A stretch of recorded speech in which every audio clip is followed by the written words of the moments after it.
What's up, everybody, and welcome to another Legion Live on a Tuesday afternoon here in the States. I am coming to you from just outside of Fort Lauderdale, Florida, Weston, in the Office of Sellers Funding, who you guys know I work with, have a great relationship with. And we have a special guest today, Leo Felisberto. Did I say that right? Yeah, lovely. Leo works with Sellers Funding, and he is actually the head of the UK team in the UK business office. So he just came in from the UK. It's his first trip back to the States in a long time, right? Yeah, about a year now. So about a year. Happy to be back. And we dropped a light. So what's interesting is there's a lot of conversation going on right now about the EU and UK from multiple perspectives, right? So whether you're a seller in a different country like the US, you're thinking about selling into the UK or the EU, or if you're a UK seller, things have changed with the EU, or an EU seller, things have changed going to the UK.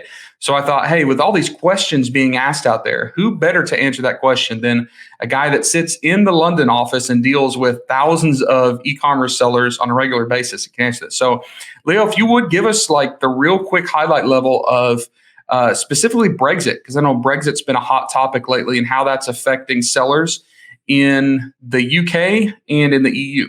Yeah, absolutely. So I think first and foremost, the impact is going to be that cross-border nature, right? So thinking of UK-based sellers selling into the EU and vice versa. That's really what we've seen have the biggest impact. And it really comes down to two things, right? It's customs, so anything shipping related between those two borders, and also VAT. So there's been some additional VAT considerations that those businesses have to now consider and prepare for in their business. And that used to not be as big of a deal because if you were in, and hi Fatia, have you met Fatia? I think you've okay. Fatia's in the UK, but I think that if you're in the UK selling, especially like arbitrage, it's a great opportunity to sell into the other EU Amazon markets. But now essentially that border is become more restricted. Am I saying that right? Yeah, that's exactly right. So it's a little bit tougher. So private label sellers, as long as you are importing into the EU already, not a big deal. I also know that a lot of US sellers were essentially sending inventory over to the UK and then cross-selling on all of the European marketplaces, right? So has this Brexit issue, now that it's kind of settled and the dust cleared and we can see what's happening, has that stopped a lot of that right now as well? Yeah, so that's had a lesser degree of an impact, but it's just an additional consideration, right? So now you're not able to get fulfilled directly out of the UK. You will have to have some sort of logistics fulfillment center in continental Europe as well to service those customers. So if I've got a brand here in the US and I want to sell in the UK, it's still a big opportunity, right? Oh, 100%. I would say it's a bigger opportunity than it's ever been. And the main reason for that, which often gets overlooked, is the currency impact. So as you may have seen, so now that the dust has settled with Brexit, we've seen the pound rally over 20% from its lows from last year. So keeping everything else constant, if you're a US dollar-based seller, you're getting anywhere from 10 to 20% profit increase just from selling in British pounds and then repatriating that back to USD. So you don't actually have to change the retail price then for my UK listings, right? If I was selling something for $19 or 19 pounds on Amazon UK, correct, I'm still selling it for that. But if I'm repatriating that back into USD, it's actually more profitable to sell in the UK. That's exactly right. Just because of the currency differential between the dollar and the pound, where the pound is now stronger. So everything else kept constant. That's just more money in your pocket once you send it back to dollars. Now, what about the euro? How is the euro looking as far as currency strength? So the euro is to a lesser degree, but has also strengthened a little bit against the dollar. It's really been the GBP that we've seen. So the pound sterling, because of the clarity that we now have around Brexit, obviously vaccine rollout, just globally to us seeing an improvement around the pandemic, right? That light at the end of the tunnel. So with the strengthening, and this is something that I've always had a hard time figuring out, like a strengthening or weakening currency, how does that affect us if we're not in that country? So let me get this right. If you have been thinking about selling in the UK or the EU and you have been comparing sales to the USD, you're actually further incentivized to sell in the UK or EU right now because the currency strength has improved the profitability of those products, right? That's exactly right. So the way you should think about it is what's your base currency and what's the currency that you're selling in, right? And the currency that you're selling in, if that's appreciated versus your base currency, you're now better off. Gotcha. Fatia, yes, I see your question there. Leo is the head of our UK team over in, well, the UK, London.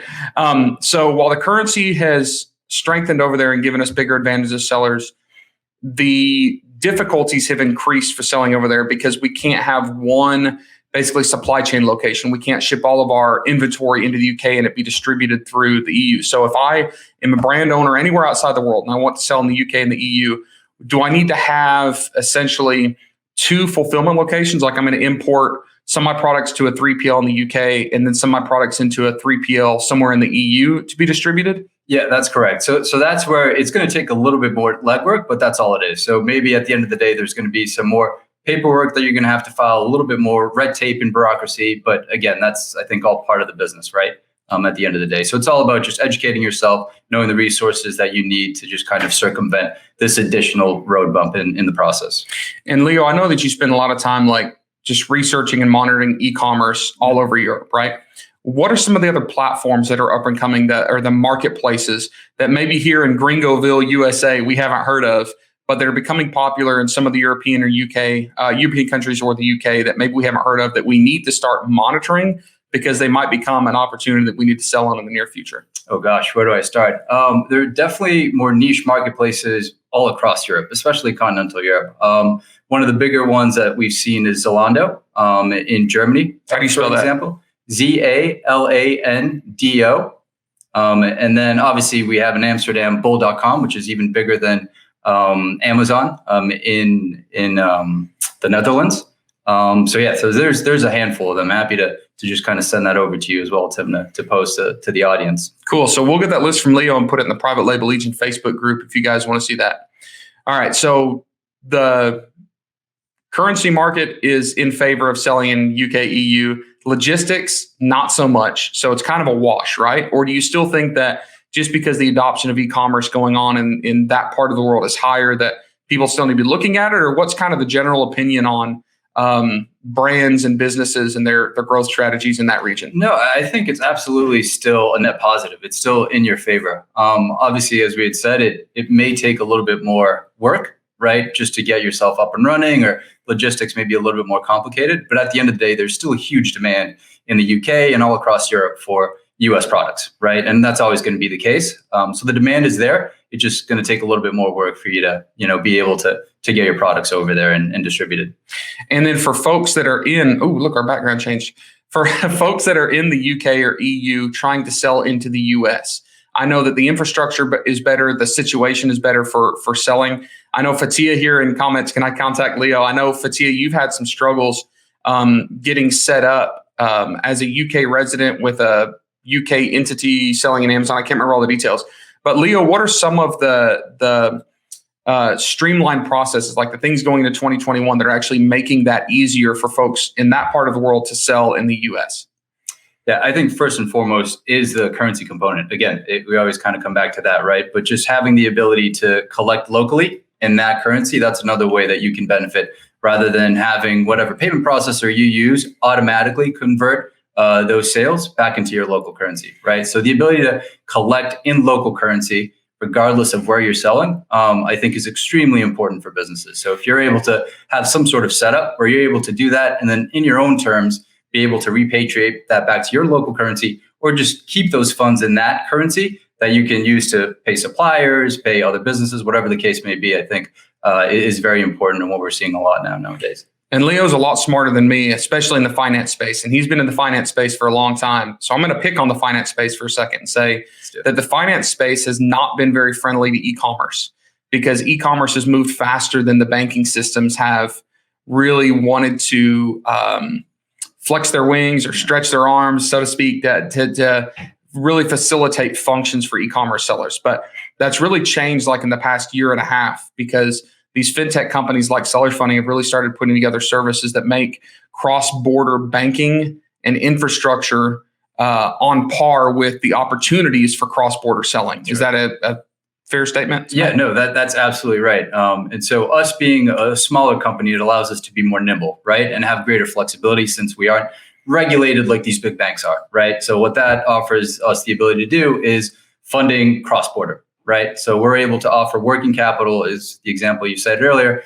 UK entity that's selling in the US, we're able to take a look at sales from their US business and fund them in US dollars, or vice versa, if they need the funding in GBP, Euro, whatever the case may be.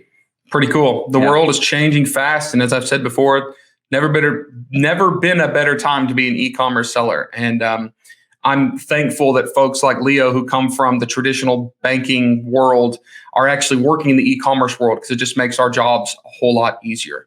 Fatia asked, why sellers funding compared to others? Especially, probably, Fatia, I'm going to guess that you're talking specifically about currency conversion. So why sellers funding compared to Payoneer or TransferWise?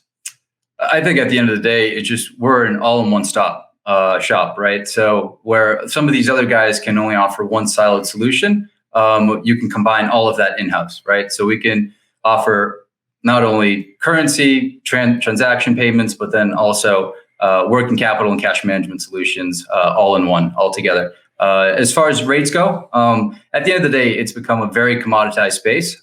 So we're going to be able to offer just as good, if not better, pricing as some of these other players in the space. So it really comes down to the level of service that you're getting and the type of service that you're getting, right? And Sellers Funding is the only company in the space that's 100% focused on e-commerce. That's correct. Like Payoneer, TransferWise, they're all in a lot of different verticals and industries, but everybody in the Sellers Funding office lives, breathes, and works in e-commerce, and that's it. So, right. Hey, Suleiman,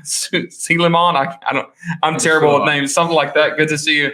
Fatia says, do you offer tax advice? Absolutely not. No tax advice. But if you had a question about taxes, specifically in the UK or the EU, I'm sure you have some recommendations. Yeah, we have several partners that we can send over your way. If any of you want a recommendation for a tax partner in the EU or UK, post a message in the Private Label Legion Facebook group, and I'll get that over to Leo and get some responses we can throw up in there. Yeah, so absolutely. We'll go ahead and wrap it up. Thank you guys for all jumping in live. If you're watching the replay of this on YouTube, make sure to give us a thumbs up, a like, subscribe to the channel.